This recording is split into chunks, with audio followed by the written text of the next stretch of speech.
Hello adventurers, happy Friday. Mike Dooley here, Spiritual Tune-Up, Applied Spirituality. Which name do you like better, Spiritual Tune-Ups or Applied Spirituality? Either way, today we're continuing our rant on reincarnation. This is 5.0 because you have asked so many questions. I answer your questions that you post below on Facebook or Instagram, so post away. Although I'm going to take a break from the topic of reincarnation since it has consumed most of this week. The questions have been awesome though, that's why we're doing this.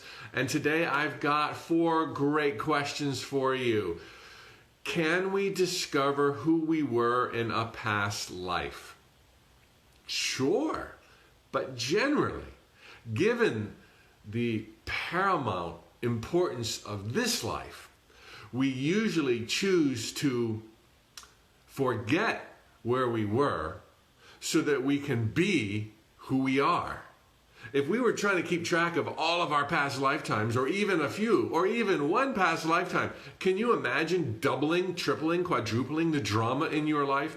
That person was really mean to me in the 4th century. That person's a pirate. That person, you know, it would be like unwieldy. And we cleverly, carefully, with unbelievable precision, choose the parameters of every lifetime to get our groove on, to fall in love, to be loved, and to rock these jungles of time and space.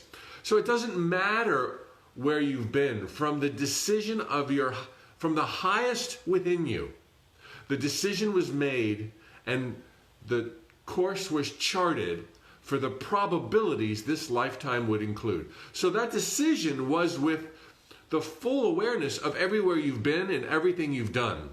Okay, so it's already been factored into the equation. You don't need to consciously remember who you were in a past life to rock this life. Zero importance. However, of course, we're all free. We're all unlimited.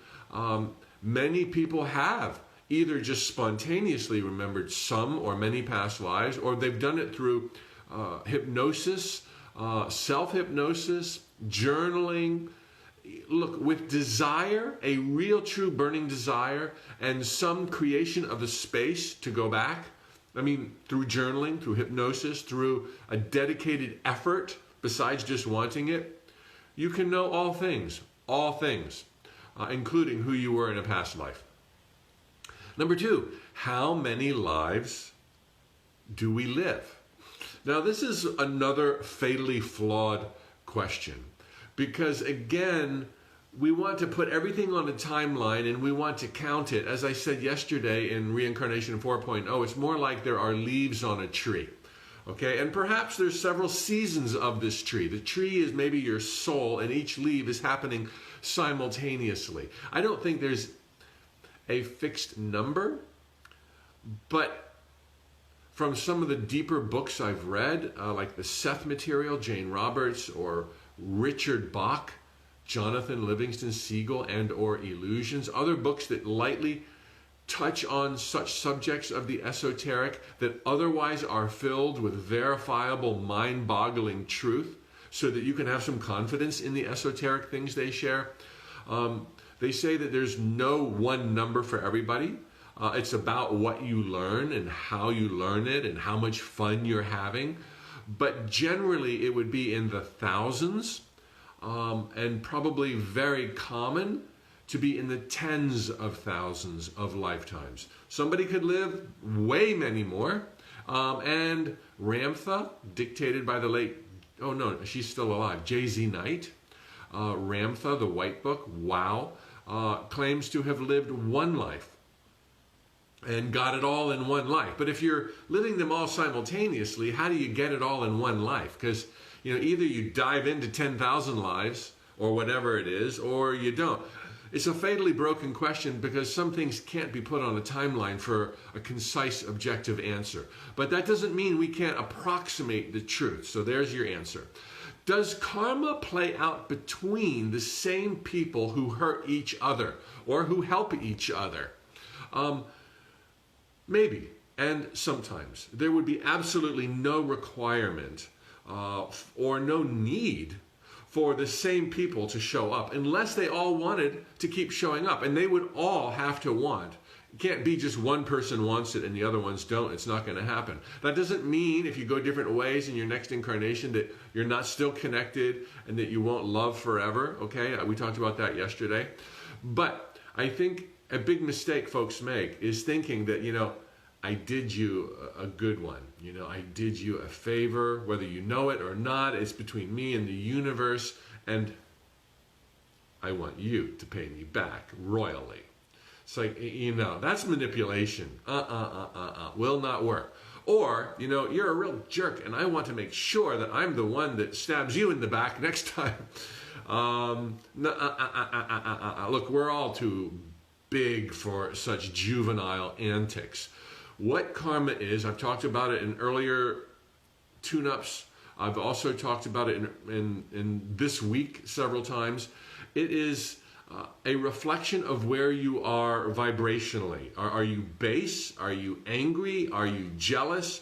Or are you elevated and at peace and live and let live? As soon as you change what's here, you go up a wheel, if you will, up a level. And you're off the wheel that you were on, no matter what the score was. And it doesn't matter. So basically, if you've done good things, then good things will be happening to you. But it's not a score system, and it's not based on a certain person. Same thing of bad thing happening to you or done by you. It's not a score thing, and it's not the same person. So there's much more freedom than that. There are infinite possibilities. You are not beholden on anybody behaving a certain way. Love and adoration and fulfillment can come from infinite possibilities, infinite probabilities, and you're not limited to a certain person waking up and realizing how amazing you are. Okay? So, no, rarely does karma play out between the same two characters. I killed you and now you're going to kill me, or I loved you, now you're going to love me. Doesn't happen. As much as we would like to force other people's behavior in certain ways, it doesn't happen.